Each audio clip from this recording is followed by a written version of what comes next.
History is often written by the victors, but it is only truly remembered. Ever through the cold terror of the survivors, deep in the vast, unforgiving steppes, and the ancient, dark forests of Eastern Europe, a land we now call Ukraine. There once lived warriors so brutal, so resilient, and so cunning that they forced the greatest empires on earth to tremble in their shadows. For thousands of years, this land has been a gateway of blood and gold, a frontier where only the strongest could survive. Today we dive into the deepest shadows of the past to meet the 5 most savage warriors of ancient Ukraine. These are not just myths. This is the blood-soaked truth of TaTiho. Welcome to the world of the undefeated. Chapter 1, the Scythians.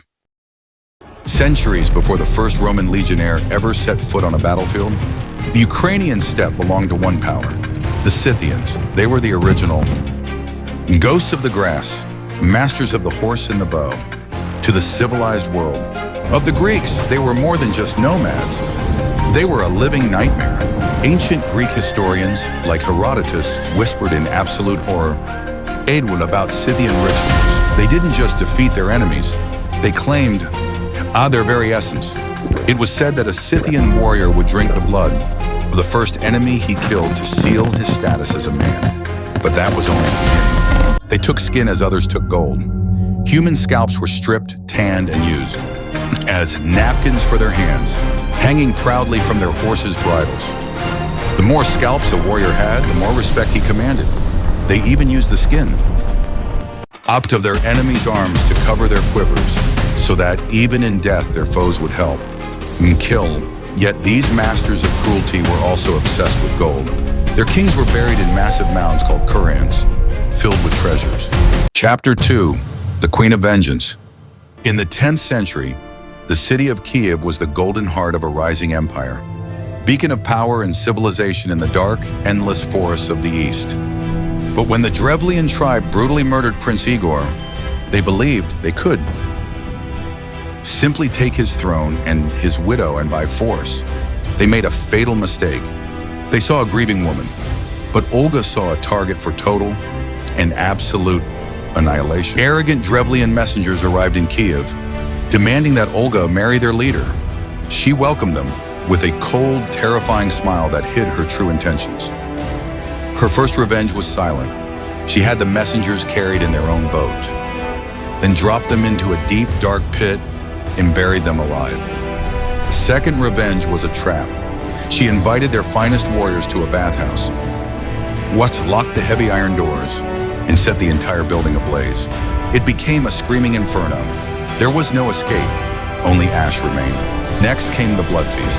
At her husband's grave, she invited 5,000 Drevlians to drink. When they passed out, her guards slaughtered every single one. Finally, Olga marched her massive army to their capital, Syrko. The city prepared for a long and bloody siege. But Olga offered a deceptive mercy. She asked only for a tribute, 3 pigeons from every house. As the sun set, her soldiers tied burning sulfur to the birds' feet and released them back toward their nests in the dry wooden roofs. Syrko became a funeral pyre. The entire city burned to the ground in minutes. Those who fled the fire were captured and sold into slavery. Olga's vengeance was complete, her power unquestioned. Chapter 3, the Warrior King. Olga's son, Sviatoslav, took his mother's fire and turned it into global conquest. He was the last true Viking king of the East. Sviatoslav despised the luxury of palaces. He refused to live in gold chambers, sleeping on the ground with a saddle under his head, and eating raw meat like a simple soldier. He didn't use scouts or spies. Before attacking, he sent a legendary message to his enemies. I am coming for you. He crushed the Khazar Empire and brought the mighty Byzantines to their knees. He was a force of nature, a king who lived and died by the sword. When he finally fell in battle, his enemies honored him in the most brutal way. Peganeg Khan turned Sviatoslav's skull into a golden chalice. Not a drink from it and gain his strength. A king, even in death. Chapter 4, the Unbreakable. In the 16th century, new breed of warrior emerged. The Cossacks, Dmytro Baida Vishnevetsky. He built their first legendary fortress, Khortytsia. But his greatest legend was written in the heart of Istanbul. Captured, condemned to a death so slow and painful, he was hung on a massive iron hook for 3 days.